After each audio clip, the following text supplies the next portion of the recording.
ভারতবর্ষের পুণ্যজন্মা মহাপুরুষদের বাণী হল সনাতন বাণী। অমৃতের পুত্রদের এই বাণী আমাদের জীবনকে পবিত্র করুক।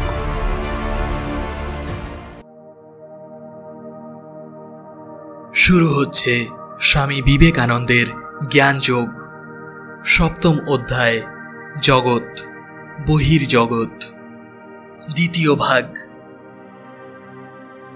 আমরা দেখিলাম শূন্য হইতে কিছুর উৎপত্তি হয় না, সকল জিনিসই অনন্তকাল ধরিয়া রহিয়াছে এবং অনন্তকাল ধরিয়া থাকিবে।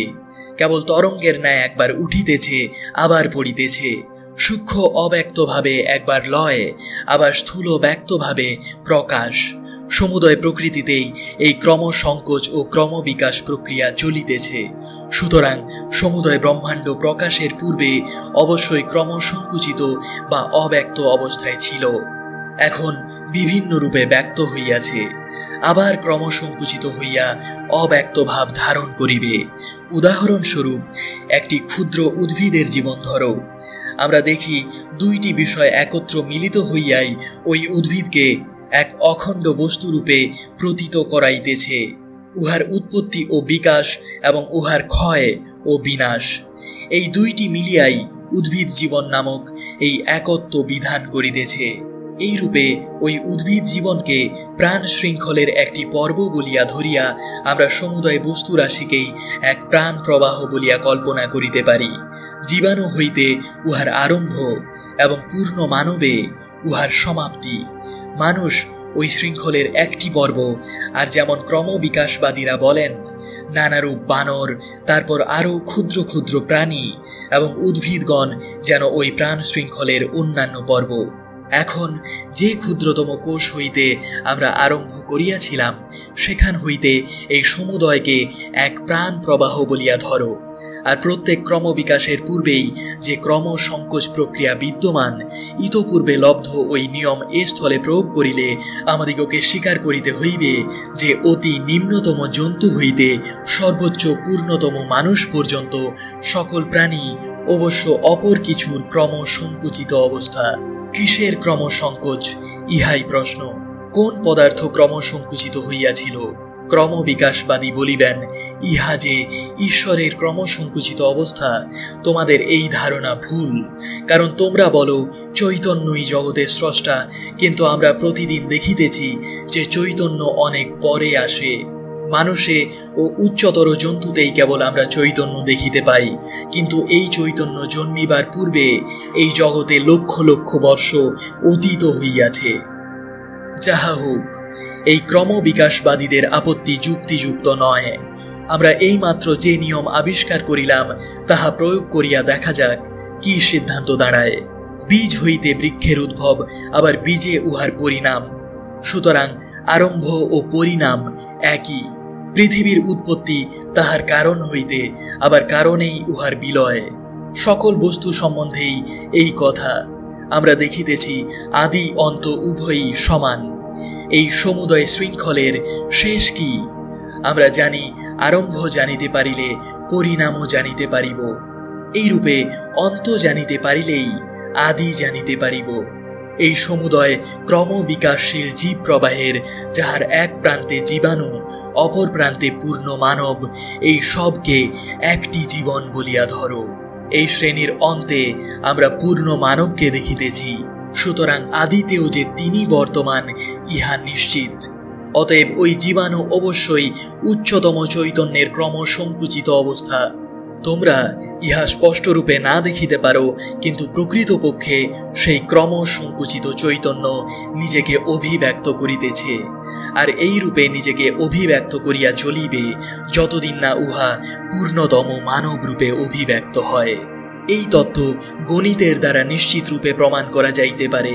শক্তির নিত্যতা নিয়ম যদি সত্য হয়, তবে অবশ্যই স্বীকার করিতে হইবে যে যদি তুমি কোনো যন্ত্রে পূর্ব হইতেই কোনো শক্তি প্রয়োগ না করিয়া থাকো, তবে তুমি উহা হইতে কোনো কার্যই পাইতে পারো না। তুমি ইঞ্জিনে জল ও কয়লা রূপে যতটুকু শক্তি প্রয়োগ করো, উহা হইতে ঠিক ততটুকু কার্য পাইয়া থাকো। এতটুকু বেশি নয়, কমও নয়। আমি আমার দেহের ভেতরে বায়ু, খাদ্য ও অন্যান্য পদার্থরূপে যতটুকু শক্তি প্রয়োগ করিয়াছি, ঠিক ততটুকু কার্য করিতে সমর্থ হই। কেবল ওই শক্তিগুলি অন্য রূপে পরিণত হইয়াছে মাত্র। এই বিশ্ব ব্রহ্মাণ্ডে এক বিন্দু জড় বা এতটুকু শক্তি বাড়াইতে অথবা কমাইতে পারা যায় না। যদি তাই হয়, তবে এই চৈতন্য কি? যদি উহা জীবাণুতে বর্তমান না থাকে, তবে উহাকে অবশ্যই আকস্মাৎ উৎপন্ন বলিয়া স্বীকার করিতে হইবে। তাহা হইলে ইহাও স্বীকার করিতে হয় যে অসৎ অর্থাৎ কিছু না হইতে সৎ অর্থাৎ কিছুর উৎপত্তি হয়, কিন্তু তাহা অসম্ভব। তাহা হইলে ইহা একেবারে নিঃসন্দেহে প্রমাণিত হইতেছে। যেমন অন্য অন্য বিষয়ে দেখা যায়, যেখানে আরম্ভ সেইখানেই শেষ, তবে কখনো অব্যক্ত, কখনো বা ব্যক্ত। সেইরূপ পূর্ণ মানব, মুক্ত পুরুষ, দেব মানব, যিনি প্রকৃতির নিয়মের বাহিরে গিয়াছেন, যিনি সমুদয় অতিক্রম করিয়াছেন, যাহাকে আর এই জন্ম মৃত্যুর ভিতর দিয়া যাইতে হয় না, যাহাকে খ্রিস্টানরা খ্রিস্ট মানব বলেন, বৌদ্ধগণ বুদ্ধ মানব বলেন, যোগীরা মুক্ত বলেন, সেই পূর্ণ মানব এই শৃঙ্খলের এক প্রান্ত, আর তিনি ক্রমসংকুচিত হইয়া শৃঙ্খলের অপর প্রান্তে জীবাণুরূপে প্রকাশিত। এখন এই ব্রহ্মাণ্ডের কারণ সম্বন্ধে কি সিদ্ধান্ত হইল আলোচনা করা যাক। জগৎ সম্বন্ধে মানুষের চরম ধারণা কি? চৈতন্য এক অংশের সহিত অপর অংশের সামঞ্জস্য বিধান, বুদ্ধির বিকাশ। প্রাচীন উদ্দেশ্যবাদ এই ধারণারই অস্ফুট আভাস। আমরা জড়বাদীদের সহিত মানিয়া লইতেছি যে চৈতন্যই জগতের শেষ বস্তু, সৃষ্টিক্রমের ইহাই শেষ বিকাশ, কিন্তু ওই সঙ্গে আমরা ইহাও বলিয়া থাকি যে ইহাই যদি শেষ বিকাশ হয়, তবে আদিতেও ইহা বর্তমান ছিল। জড়বাদী বলিতে পারেন, বেশ কথা, কিন্তু মানুষ জন্মিবার পূর্বে লক্ষ লক্ষ বর্ষ অতীত হইয়াছে, তখন তো চৈতন্যের অস্তিত্ব ছিল না। এ কথায় আমাদের উত্তর এই, ব্যক্ত চৈতন্য তখন ছিল না বটে, কিন্তু অব্যক্ত চৈতন্য ছিল, আর সৃষ্টির শেষ পূর্ণ মানব রূপে প্রকাশিত চৈতন্য। তবে আদিতে কি ছিল? আদিতেও সেই চৈতন্য। প্রথমে সেই চৈতন্যই ক্রম সংকুচিত হয়, শেষে আবার উহাই ক্রম বিকশিত হয়। অতএব এই ব্রহ্মাণ্ডে এখন যে চৈতন্য বা জ্ঞান রাশি অভিব্যক্ত হইতেছে, তাহার সমষ্টি অবশ্যই সেই ক্রমসংকুচিত সর্বব্যাপী চৈতন্যের অভিব্যক্তি মাত্র।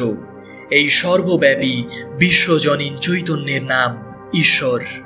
উহাকে অন্য যে কোনো নামে অভিহিত করো না কেন, ইহা স্থির যে আদিতে সেই অনন্ত বিশ্বব্যাপী চৈতন্য ছিল।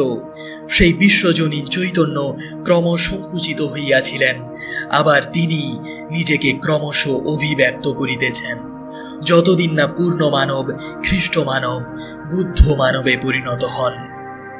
তখন তিনি নিজ উৎপত্তি স্থানে ফিরিয়া আসেন। এই জন্য সকল শাস্ত্রই বলেন, यतो वा इमानि भूतानि जायन्ते येन जातानि जीवन्ति यत् प्रयन्त्यभिसंविशन्ति।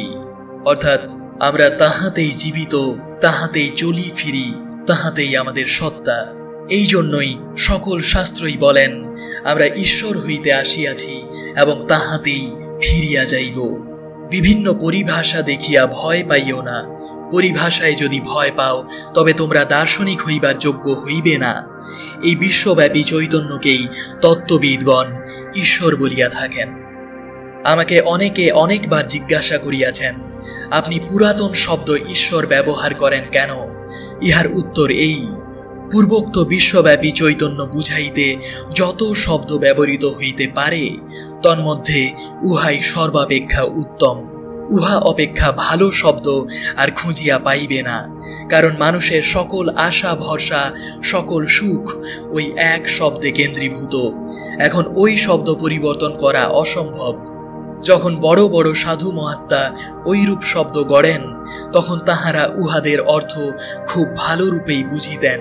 ক্রমে সমাজে যখন ওই শব্দগুলি প্রচারিত হইয়া পড়িল, তখন অজ্ঞ লোকেরা ওই শব্দগুলি ব্যবহার করিতে লাগিল। তাহার ফলে শব্দগুলির মহিমা হ্রাসপ্রাপ্ত হইল। ঈশ্বর শব্দটি স্মরণাতীত কাল হইতে আসিয়াছে, আর এই সর্বব্যাপী চৈতন্যের ধারণা এবং যাহা কিছু মহৎ ও পবিত্র তাহা ওই শব্দের সহিত জড়িত রহিয়াছে। কোন নির্বোধ ওই শব্দ ব্যবহারে আপত্তি করিলেই কি উহা ত্যাগ করিতে বলো? একজন আসিয়া বলিবে, আমার এই শব্দটি লও, অপরে আবার তাহার শব্দটি লইতে বলিবে। সুতরাং এই ধরনের বৃথা শব্দের কোনো অন্ত থাকিবে না। তাই বলি, সেই প্রাচীন শব্দটি ব্যবহার করো, কিন্তু মন হইতে কুসংস্কার দূর করিয়া দিয়া এই মহৎ প্রাচীন শব্দের অর্থ কি তাহা ভালোভাবে বুঝিয়া ওই শব্দ আরো ভালোভাবে ব্যবহার করো। যদি তোমরা ভাবানুষঙ্গ বিধানের শক্তি সম্বন্ধে অবহিত হও, তবে জানিবে এই শব্দের সহিত নানা প্রকার মহান ওজস্বী ভাব সংযুক্ত রহিয়াছে। লক্ষ লক্ষ মানুষ এই শব্দ ব্যবহার করিয়াছে, লক্ষ লক্ষ মানুষ ওই শব্দের পূজা করিয়াছে, আর উহার সহিত যাহা কিছু অতি উচ্চ ও সুন্দর, যাহা কিছু যুক্তিযুক্ত, যাহা কিছু প্রেমাস্পদ, মনুষ্য প্রকৃতিতে যাহা কিছু মহৎ ও সুন্দর তাহাই যোগ করিয়াছে। অতএব উহা ওই সকল ভাবের উদ্দীপক কারণ স্বরূপ, সুতরাং উহাকে ত্যাগ করিতে পারা যায় না।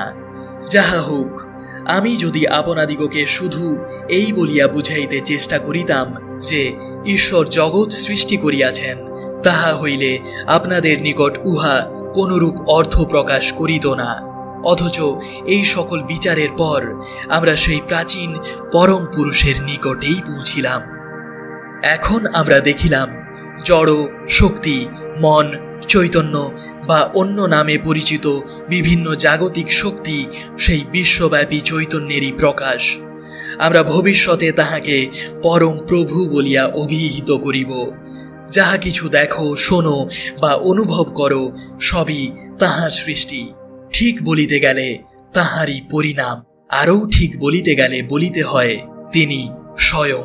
তিনি সূর্য ও তারকা রূপে উজ্জ্বলভাবে প্রকাশ পাইতেছেন। তিনি জননী বসুন্ধরা, তিনি স্বয়ং সমুদ্র। তিনি মৃদু বৃষ্টিধারা রূপে পড়িতেছেন। তিনি সেই মৃদু বাতাস যাহা আমাদের নিঃশ্বাসের সহিত গ্রহণ করিতেছি। তিনি দেহে শক্তিরূপে কার্য করিতেছেন। তিনি বক্তৃতা, তিনি বক্তা, তিনি এই শ্রোতৃমণ্ডলী, তিনি এই বক্তৃতা মঞ্চ যাহার উপর আমি দণ্ডায়মান, তিনি ওই আলোক যাহা দ্বারা আমি তোমাদের মুখ দেখিতেছি। এ সবই তিনি। তিনি জগতের উপাদান ও নিমিত্ত কারণ। তিনি ক্রম সংকুচিত হইয়া অনু হন, আবার ক্রম বিকশিত হইয়া পুনরায় ঈশ্বর হন। তিনি নিচে নামিয়া আসিয়া অতি নিম্নতম পরমাণু হন, আবার ধীরে ধীরে নিজ স্বরূপ প্রকাশ করিয়া স্বরূপে পুনর্মিলিত হন। ইহাই জগতের রহস্য।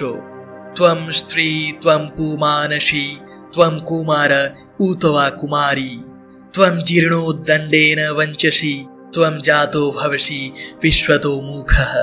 অর্থাৎ তুমি পুরুষ, তুমি স্ত্রী, তুমি যৌবন গর্বে ভ্রমণশীল যুবা, তুমি কুমারী, তুমি বৃদ্ধ দণ্ড ধরিয়া কোনরূপে চলিতেছ। তুমি সকল বস্তুতে, হে প্রভু, তুমি সবকিছু। জগৎ প্রপঞ্চের এই ব্যাখ্যাতেই কেবল মানব যুক্তি, মানব বুদ্ধি পরিতৃপ্ত হয়। এক কথায় বলিতে গেলে, यतो वा इमानि भूतानि जायन्ते येन जातानि जीवन्ति यत् प्रयत्नाभिसंविशन्ति। অর্থাৎ আমরা তাহা হইতেই জন্মগ্রহণ করি, তাহাতেই জীবিত এবং তাহাতেই আবার প্রত্যাবর্তন করি।